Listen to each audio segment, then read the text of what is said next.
I'm just reading this article on The Guardian concerning Thomas the Tank Engine. The writer of this particular article is saying that Thomas is a bad influence for children. Now, is he really? Let's take a look at this article and see if there are any facts in there that are correct or incorrect. Now, my first response to reading this article is there are some little notes about it that are true. Actually, make that very little. But the rest of it is just complete rubbish. And I'm going to tell you what is entirely rubbish about this particular article. Let's start things out with classism. Now, in this article, the writer says that Sir Topham Hatt is a dictator of the island and the engines all work for him. What? The engines don't work for the Fat Controller, they work for the island itself, delivering goods, commuting passengers. It's what a railway does. And the controller is there to make sure that everyone and everything gets to their exact destination on time. He has nothing to do with the engines working for him. All the engines work for the island, for the passengers, for the goods. Where did you get the idea that the Fat Controller was some sort of dictator? Was there even one episode in which he says, "Hey, I want to take over the British mainland. I need you engines to go over there and conquer it"? It's complete nonsense. The engines, the Fat Controller has nothing, the Fat Controller wants nothing from these engines. The engines are there for the people and the goods. And regarding the punishment that the Fat Controller gives to the engines, not a lot of stories have the Fat Controller actually giving punishment to the engines. Sometimes the punishment is given to the engines themselves. Take for instance the story Gordon's Whistle. Gordon is rebuking Henry because Henry is apparently whistling too loudly at stations, but later on Gordon gets that rebucation by himself by having his whistle jammed so that he's the one who's making too much noise. That right there is punishment given onto Gordon by himself for accusing Henry for something that he's not doing, but apparently Gordon is doing at the moment. There are a lot of other stories in which it shows engines getting punishments among themselves, but time is short as it is. Next topic we'll look at is sexism. Yeah, it's been argued a lot ever since Season 3 came out in the 1990s. But I can see where this is a problem. A lot of the engines on Sodor are considered to be male, and a lot of the coaches named on Sodor are all female. But that doesn't mean to say that every single engine is male and every single coach is female. I mean, there could be some coach named or not named in the background of the story who could be male, and there could be several engines on the mainland who are female. I mean, there are a lot of engines visiting the island of Sodor, but it's only to carry passengers from the mainland to the island of Sodor. And,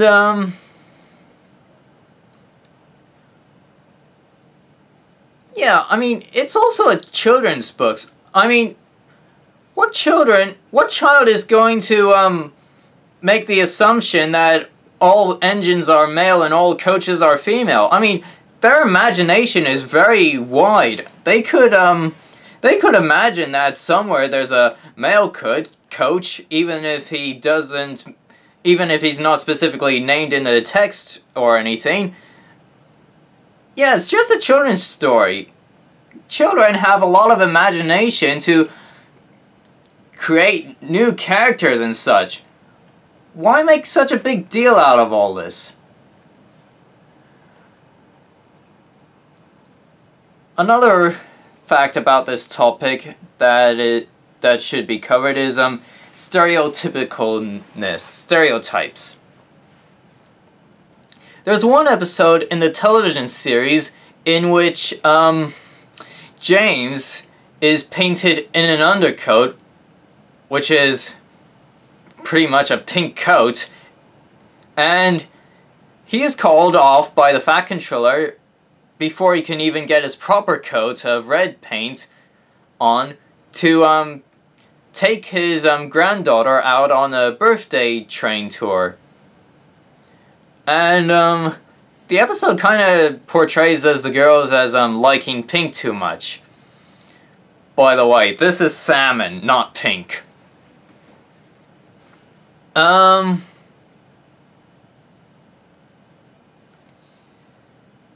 Yeah, I can see why this is a problem.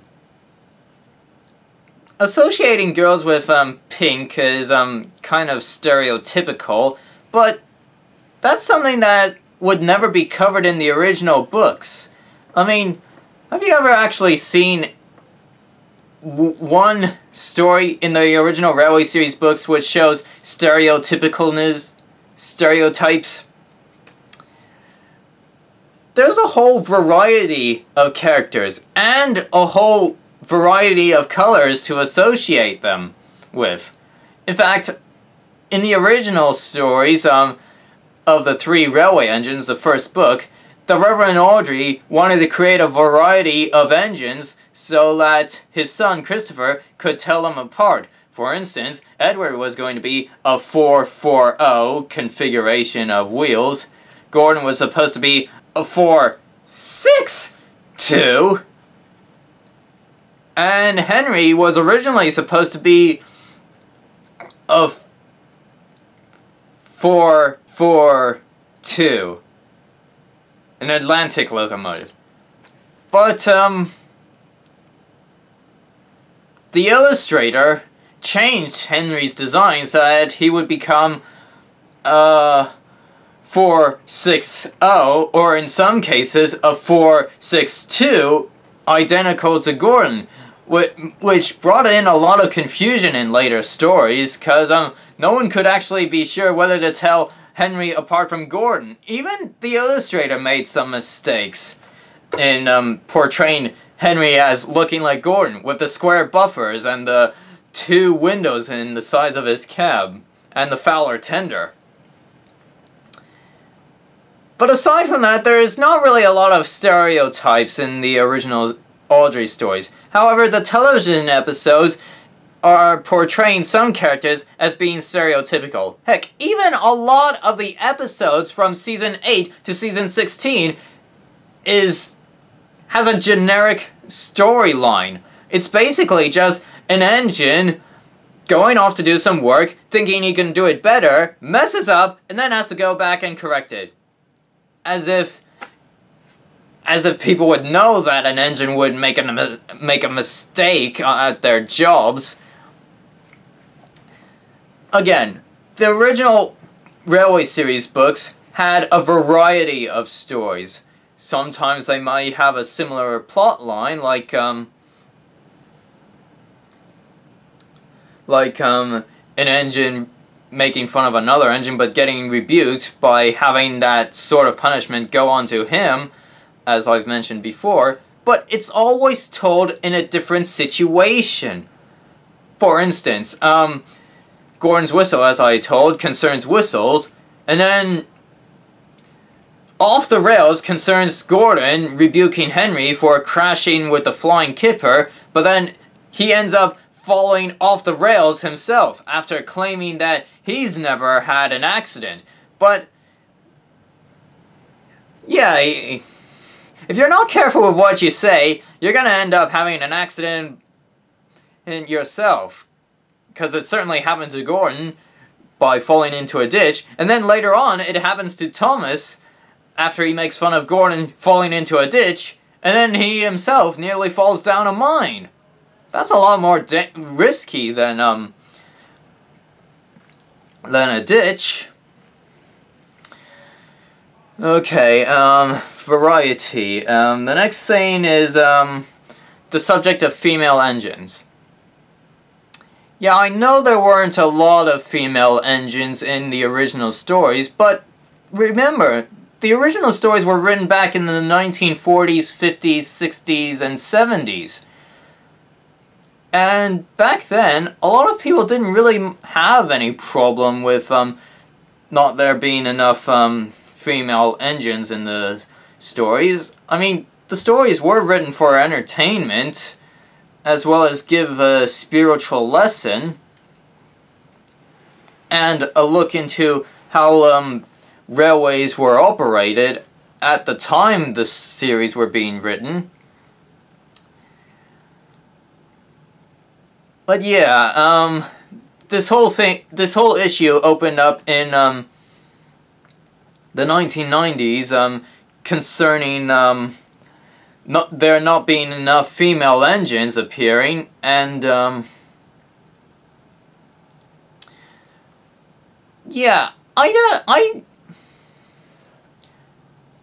I thought there was a good balance of female engines in the original books. I mean, you have Daisy, Mavis, Annie and Clarabelle, Henrietta, and Agnes, Ruth, Jemima, Lucy, and Beatrice. The narrow gauge coaches, there are a lot more. Cora, Gertrude, Millicent, Ada, Jane, Mabel.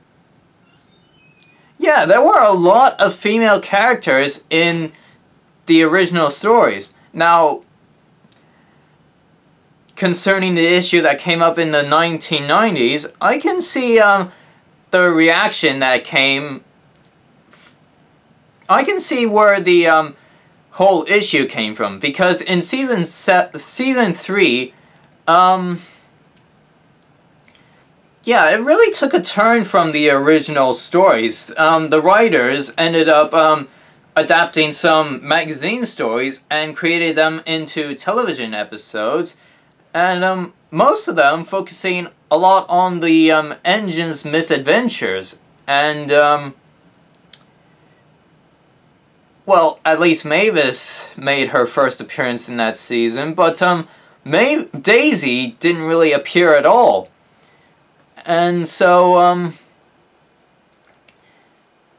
yeah, they had to make an introduction of more female characters in the season 4, all of them being Audrey characters, such as Caroline the car, the narrow gauge coaches, even though they're not named specifically. And Daisy made a return.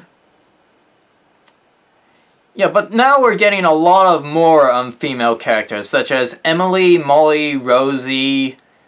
Molly doesn't really appear a lot in the stories. The television stories, mind you. And yeah, while that's okay in a way, how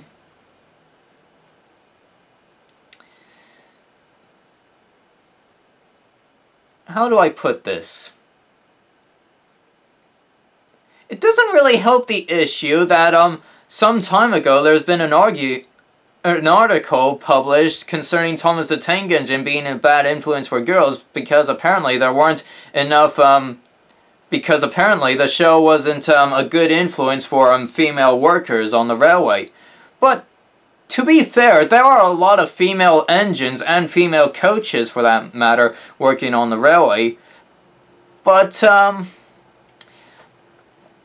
if you really want to look into this issue, I'd say ask the writers to introduce more female humans, 'cause I think that's what we need more in the stories. We need a lot more female humans. I mean, we only have Lady Hat, Dowager Hat, and the Duchess of Boxford, and basically that's it. A lot of other female characters that you might see are only background characters. I'm just listing off the 3 female humans that have the most speaking roles. Well, the most speaking roles and participation in the stories and such, a lot of the female humans are just background characters, stock characters. But yeah, I think it would be wise if you were to introduce more female workers. It would be even cool. It would be awesome to see Thomas with a female driver or female fireman at that point. For that matter. And yeah, it could create a whole new look for this series. Now, I don't mean it as relationship-wise matter. Just the appearance. I mean, can you imagine Thomas with a female driver and or fireman? Yeah, I think that would be a neat idea. Okay, we've covered sexism. The next topic is racism. Now, mentioned in this article, it says that the steam engines are reduced to puffing out white smoke, while the diesels are puffing out black smoke. But that's not racism. That's technicalities. I mean, a steam engine is supposed to puff out white smoke most of the time, and a diesel is always supposed to puff out black smoke. If you look at the anatomy of a steam engine, you can see that that the steam engine burns coal to heat up water to create steam. Now, the cinders and ashes from the fire goes through the tubes and flues and out of the smokestack. But it doesn't end there. The steam from the boiler gets directed into the cylinders of the steam locomotive, and the steam pushes out one piston of the steam locomotive and then goes into another shaft of the cylinder, pushes in another piston, then escapes out another set of tubes and up into the smokestack, thus making the smoke a sort of a whitish gray color. That's how it works. Now, there are times in which a steam engine can puff out black smoke, but that's only when they're trying to dislodge any soot buildup within the tubes and flues. It's all technical stuff. Now, concerning a diesel, they always puff out black smoke because it's exhaust from diesel oil. You're not going to get any white smoke from a diesel locomotive because they don't have steam. It's technicality. It's not racism, it's technicalities. And another important thing to look at is the steamies versus diesels issue. So, steam engines versus diesel locomotives. What can I say? It's rubbish. It's complete rubbish. In the original stories, the very first diesel to come onto the island was Devious Diesel, and at first, a lot of the steam engines are impressed that another locomotive could exist. They were actually quite welcoming to Diesel. Of course, Duck had his doubts, but that's another issue.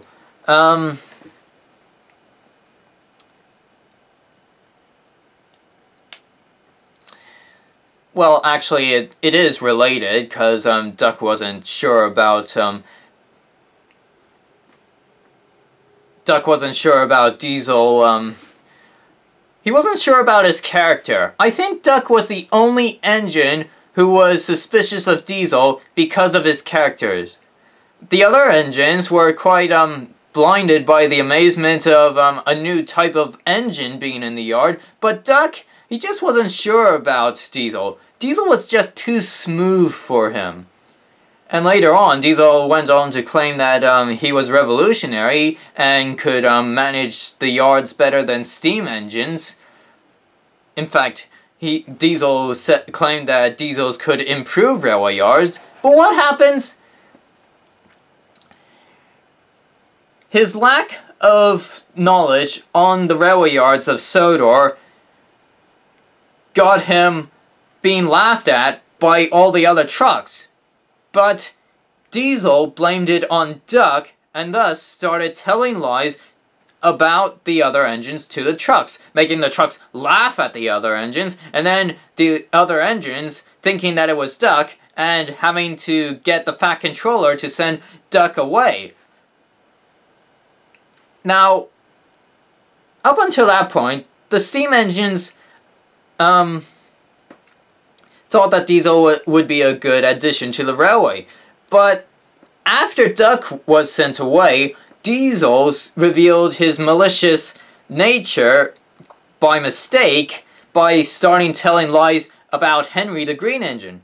And the Fat Controller, he was the only other character who knew about Diesel's malicious behavior, and he just sent Duck away to keep Diesel happy. But the Fat Controller in reality was wondering if Diesel would be a good addition or not, and he was wondering if Diesel was the cause of all this trouble. And when Diesel started telling lies about Henry, he revealed himself, and the Fat Controller knew that Diesel was the one who was causing all the trouble, so he sent Diesel packing back to the other railway and brought Duck back. This has created a reaction amongst the other engines in the stories. The other steam engines were so shocked that Diesel was actually malicious towards them that they were just playing it cautiously whenever another diesel locomotive came around. Now, in the Railway series, like I said, there are a variety of characters, and diesels are no exception. There can be good diesels who the engines can accept well. There are some diesels who mess up at jobs but get redeemed because they didn't know any better. And there are some diesels that are just rude to the steam engines and deserve to be sent packing. In the original stories, there were a small number of diesels who are actually racist to the steam engines. For example, in Bullard Out, there is a diesel engine who comes visiting the island around the same time Stepney the Bluebell engine does, and he claims that steam engines take so long to get ready, whereas a diesel engine, they can just take seconds, and yeah, he was really rude to the steam engines at that time. But in the end, he is the one who doesn't even get to pull the express because he sucks in a railway inspector's bowler hat, blocking it so he can't run. In the end, Stepney and Duck get to pull the express, and they manage to get there quite early despite being late. But I digress. In another story, Super Rescue, there is a diesel called Diesel 199, and he's also very rude to the steam engines. He claims that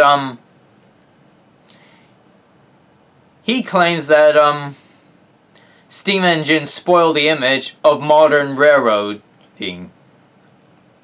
And in a sense that can be true, but you don't have to make such a big deal out of it.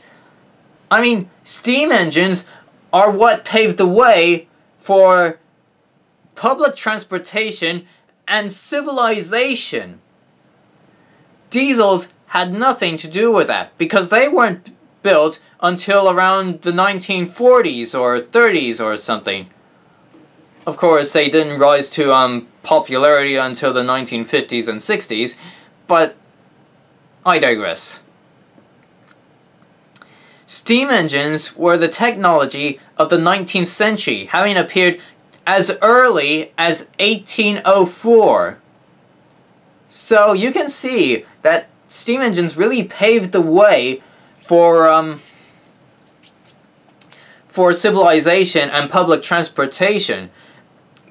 They worked hard to have people go to their destinations, to travel around countries, and to create new towns and populations, especially out here in America. And how do we repay them? By sending them to the scrap yards and replacing them with diesel locomotives. Yeah, this is another issue that should be covered. In the original stories, you see that British Railways is modernizing their railway systems, replacing the steam engines with the diesel engines. Now this is very dark for a children's story. Steam engines have the injustice of being sent to the scrapyard because the diesels were found to be more efficient. So Sodor was a last resort to many engines who were trying to escape the scrapper's torch. For instance, you have Donald and Douglas, and later on Oliver. Those were very hard times for the steam engines.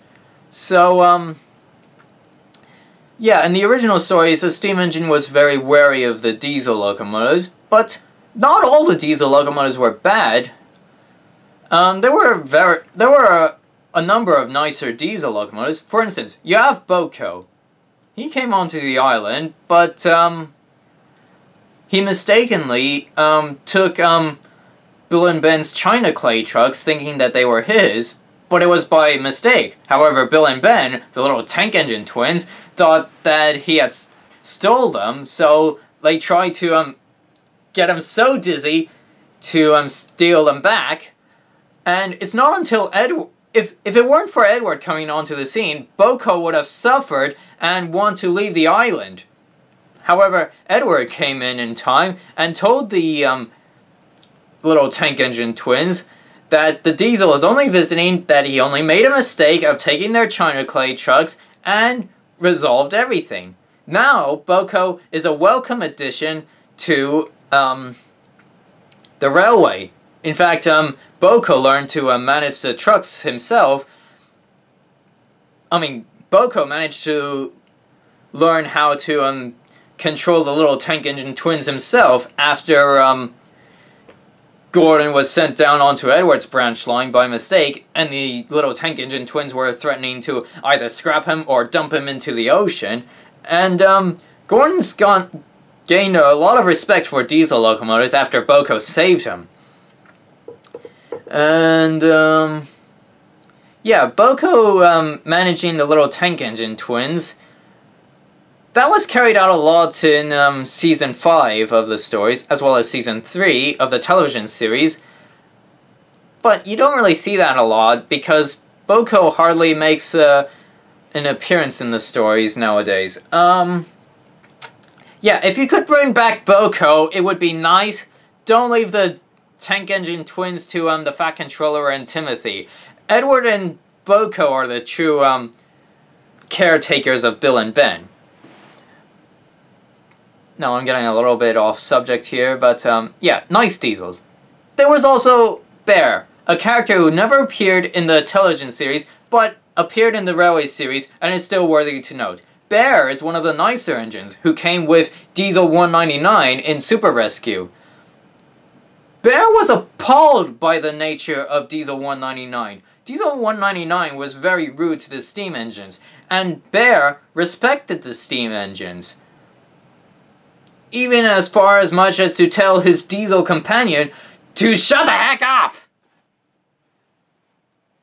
And later on, Bear is a welcome addition to the railway system, while Diesel 199 is sent back to the other railway because he's not really wanted.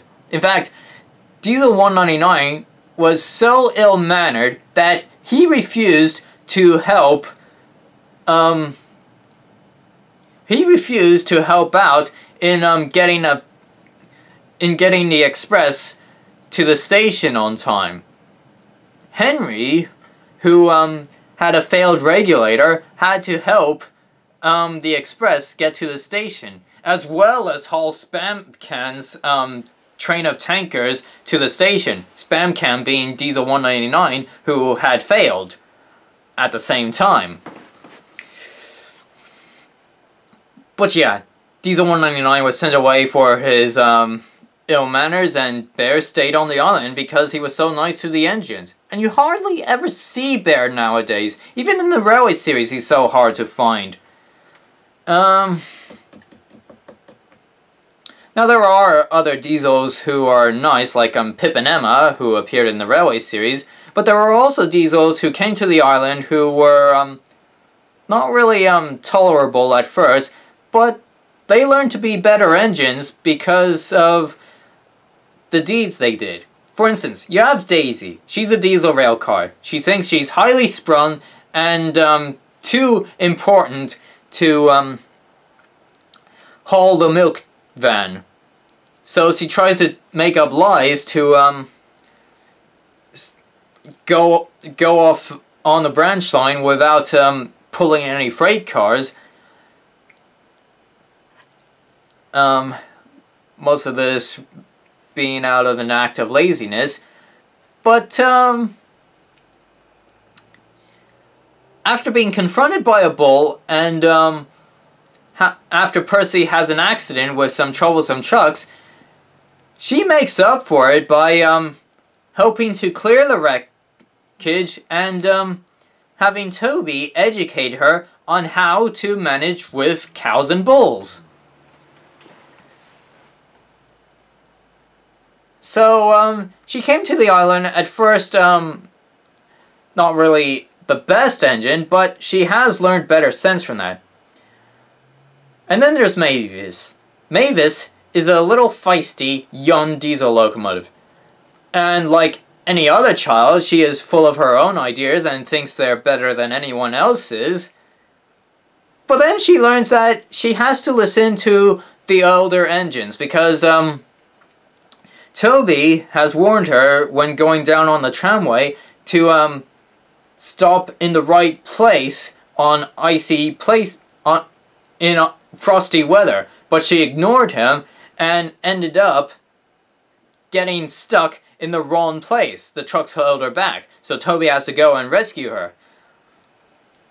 But Mavis never really gained enough respect for Toby until after Toby has a fright from standing on a railway bridge which has completely collapsed, and there's nothing left but 2 strands of rails which he is at the moment standing on. So Mavis has to go and save him, and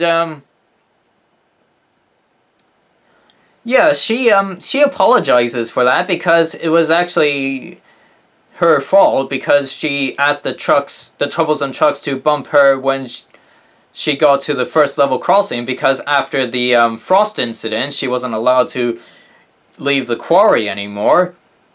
But she wanted to travel down the quarry line, and she asked the trucks to push her so that she could go down onto the quarry line without it seeming her fault.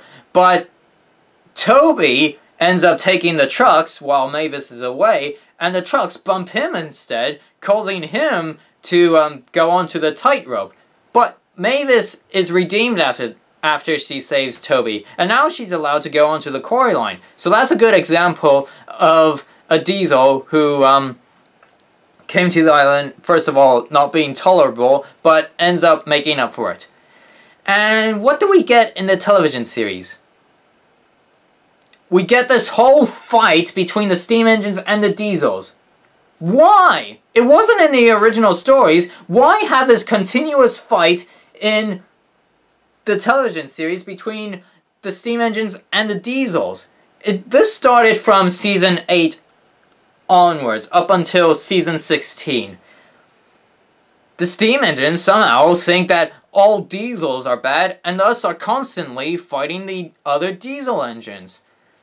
But They were never like that in the original books. It's only in the television series that the steam engines are acting cruelly to diesel locomotives. Heck, I find there's a lot more steam engines being introduced in the television series than there are diesels. Why? Steam engines are rare for transportation on the mainland. You have Charlie. You have Billy, Molly, Connor and Caitlin. Spencer.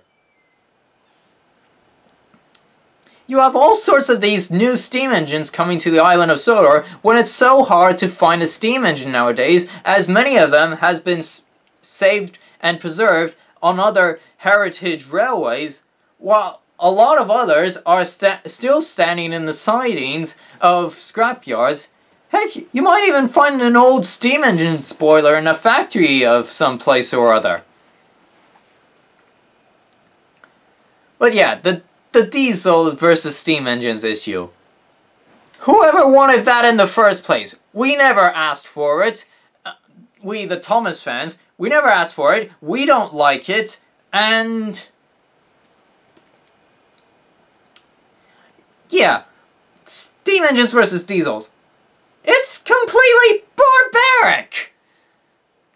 This started out in Season 8, around the time in which Hit Entertainment, after Hit Entertainment purchased the copyright to Thomas the Tank Engine. For some reasons, the writers thought that it would be a good idea to have this steam engine versus diesel rivalry. But it's just not railway series like. Heck, there's been a lot more wrong done to the television series ever since Hit Entertainment took over. For instance, the steam engine's characters are all portrayed with the wrong characteristics.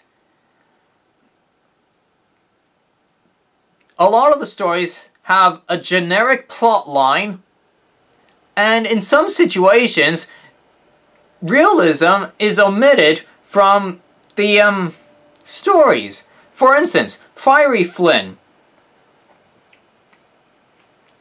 The fire engine Flynn is called out to do a fire rescue. But yeah, the emergency system there is not portrayed well. All that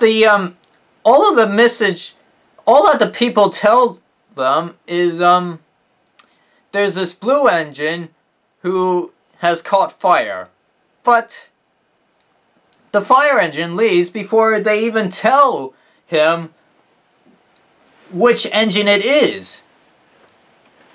That's complete nonsense. Any firefighter would tell you that every piece of detail concerning a fire out of control is vital to them. You don't leave the fire station without getting all of the information first.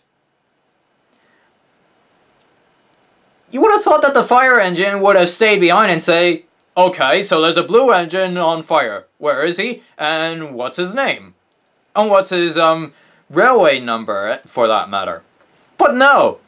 He goes off before even getting the full message and goes on this wild goose chase, hunting down all blue engines on the island of Sodor, and wastefully sprays water on them, when there's obviously no fire seen out of control on them whatsoever. By the way, how is it that Rocky knows what the fire situation is when he's not a part of the control center in the fire station, part of the search and rescue center? Forget about that.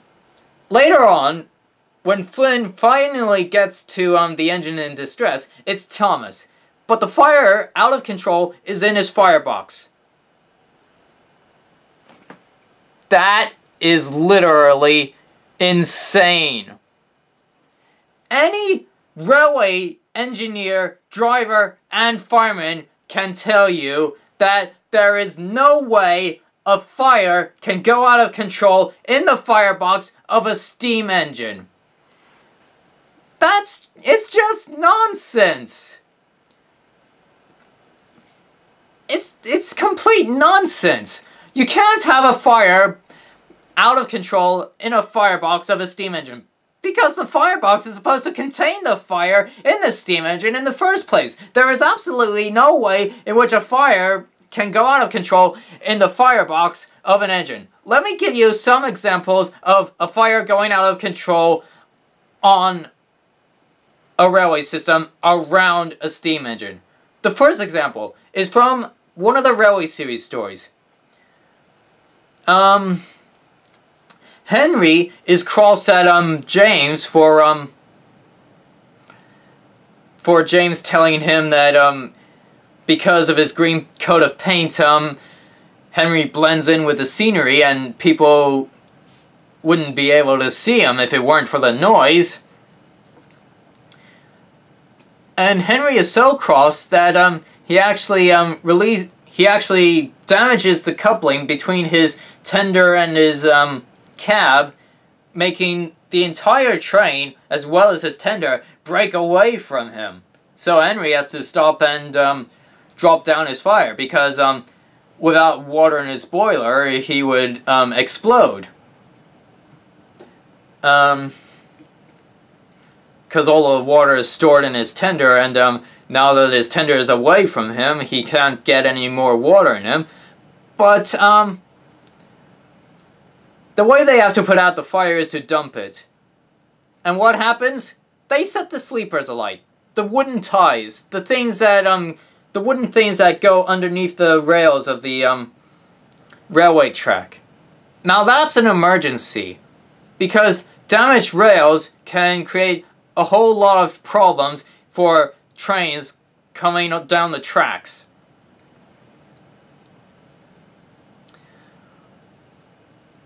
Come to think of it, why didn't Gordon blow up when he had a water leak in his boiler in that episode?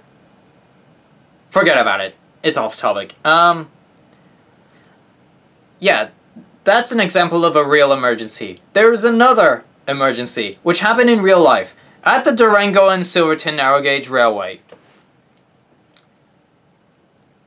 And this was only after the railway was revived for tourist service, very recently, after its revival. But yeah, one night a steam engine backs into the shed, and then spontaneously the coal load in its tender catches fire. I forget what the cause of that was, but that's not really important right now. Actually, it is important, but I just can't tell you since it's not off the top of my head at the moment. It might have been a cigarette from a driver fireman or something or other. But anyway, the coal catches fire in the tender, and then it starts spreading to the coal tenders of the other steam engines, and the flames and the heat get so incredible that it literally burnt the roof down on top of the steam engines. And the wooden roof catches fire and just scorches every single steam engine that's sitting in that shed. The railway had to be temporarily closed while a new shed was being built and all the steam engines were being restored. But yeah, that was a major fire issue. And it wasn't... It nearly caused the end of the railway. It could have, but it didn't. That's a real fire emergency situation, and a realistic one at that. A fire going out of control in the firebox of a steam engine is nonsense. It's complete rot. In fact, the writer of that particular episode has written so many bad episodes of the television series. You have Tickled Pink, all the stories that feature the Misty Island locomotives, and Misty Island for that matter. Who needs the Misty Island locomotives? What purpose do they serve? And why is there no civilization on Misty Island? And how come we never heard of Misty Island before? You can't just voluntarily place an island in the middle of the ocean south of Sodor where it didn't exist at all.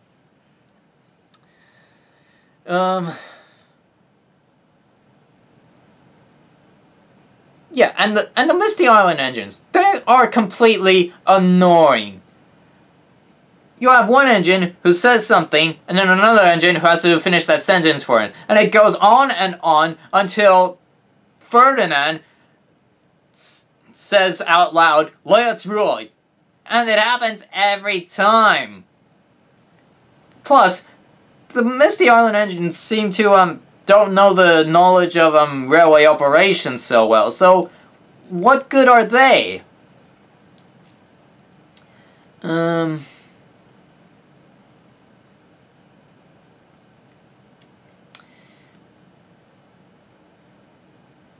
I could make a whole other rant on why there are so many American locomotives appearing on the island of Sodor, but time is very short, and I don't have a lot of time left, and yeah, so I've read a lot of letters concerning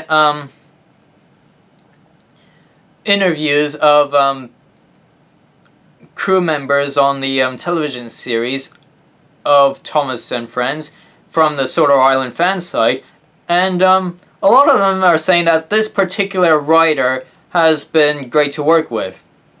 I don't see how. One of them said that the writer knew a lot about the Thomas material. No, she doesn't. She does not know. The original railway stories were written for entertainment, a spiritual education, and a look into how railways were being worked at the time. Here, we have a generic plotline telling the same thing over and over and over and over again. And we have all these learning segments that are being added in there, which are just a waste of time. Get on with the stories. Now I know people are trying to get. Now I know these people are trying to get Thomas to be an educational source for children. But if you really want to educate them on stuff, educate them on railway technicalities. That's what you need to give out. Education on railway technicalities. If you were to do that, you wouldn't have people complaining about fires being out of control in the wrong place, or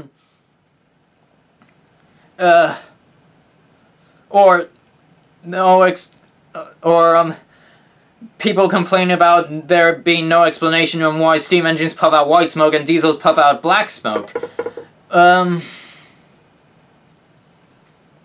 Yeah, if you were to educate children on railway technicalities better, then people would get a better sense of the series. But no, you get all this sort of trash from all these poor writers and such. And it's just not really... It doesn't work for us Thomas fans. In fact, the series has been going at a downfall ever since Hit Entertainment took over. The poor character depictions, the poor writing, the poor realism in the whole thing. In fact, why are you even this is to the writer of the article. This is to the writer of the article posted in The Guardian. If you really want to complain about Thomas the Tank Engine, don't accuse of the product being the bad influence. Accuse the writers. They're the one who's writing out the stories. They're the ones who they're the ones who is ruining the original Thomas the Tank Engine books. In fact, Hit Entertainment is completely messed up. You get a lot of bad Thomas the Tank Engine television episodes from them. And, in some cases, you can't even find the original Railway series books. We want to preserve the origins of whatever product line that we're creating. Whether it be Mickey Mouse, or Kermit the Frog, or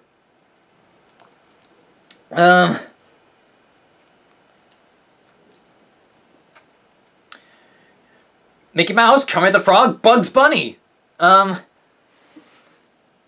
You want to preserve the origins of those particular stories, because the origins were classics. They were the things that people enjoyed the most. And for the most part, Disney and Warner Brothers and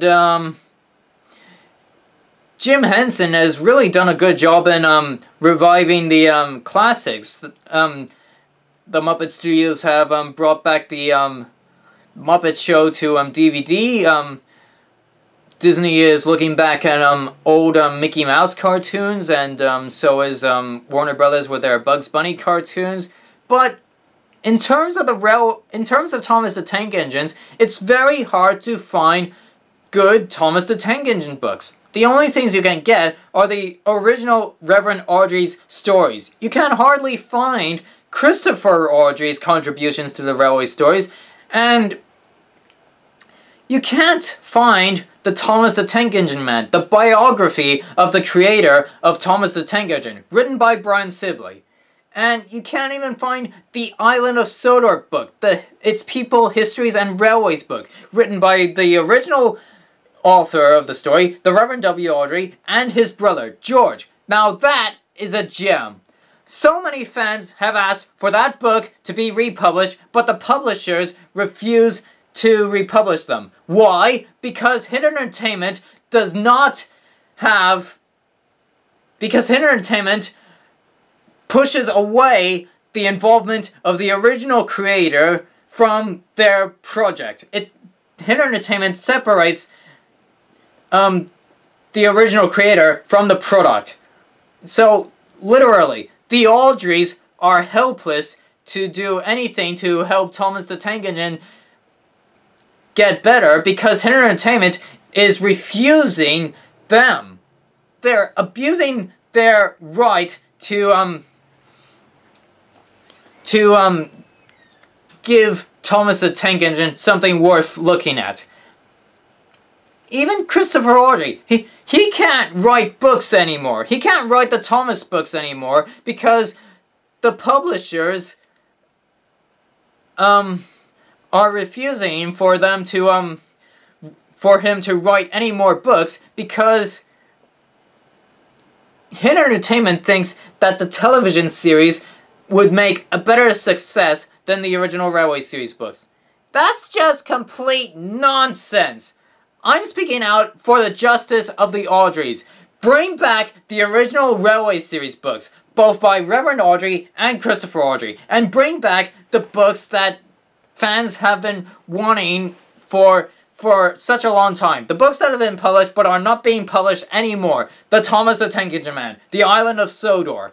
Bring those back. It's hard to find them nowadays, and even if you have to find them on eBay, it's still a lot of money. I remember when the Island of Sodor books on eBay cost about $200. Now it's gone to about $500. Yeah. I have an extensive collection of Railway series books, both by Christopher Audrey and of Reverend Wilbur Audrey, and I would really love to have the Island of Sodor book in my collection. But I can't, because it's just too costly. Those that are being sold on eBay, and the publishers are doing nothing to republish them.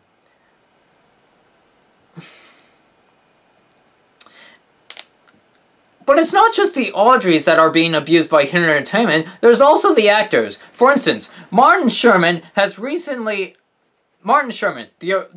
American voice actor for Thomas, Percy, and Diesel.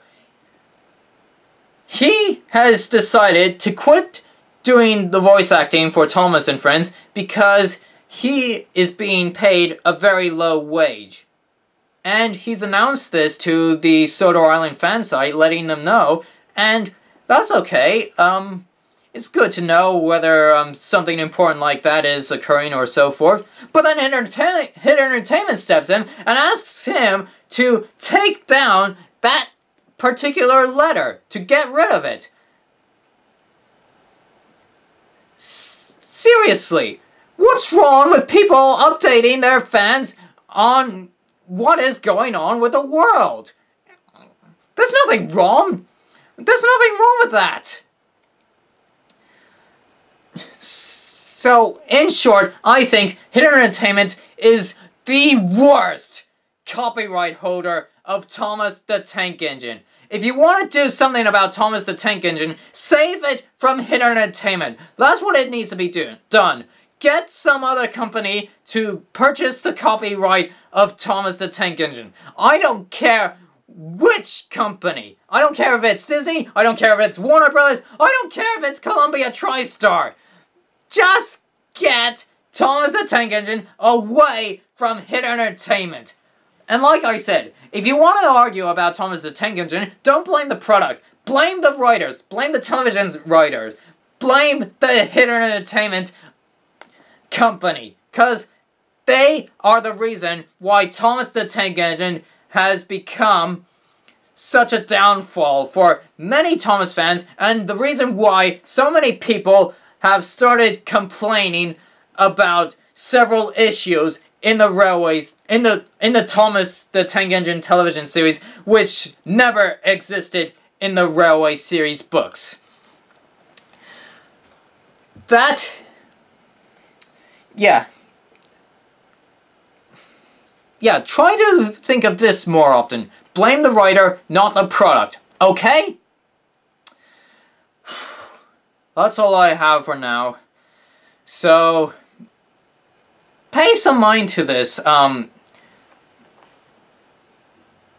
writer who wrote that article on The Guardian, and Thomas fans for that matter. Pay mind to this message, cause I don't think you're gonna find a message like this anywhere else on YouTube.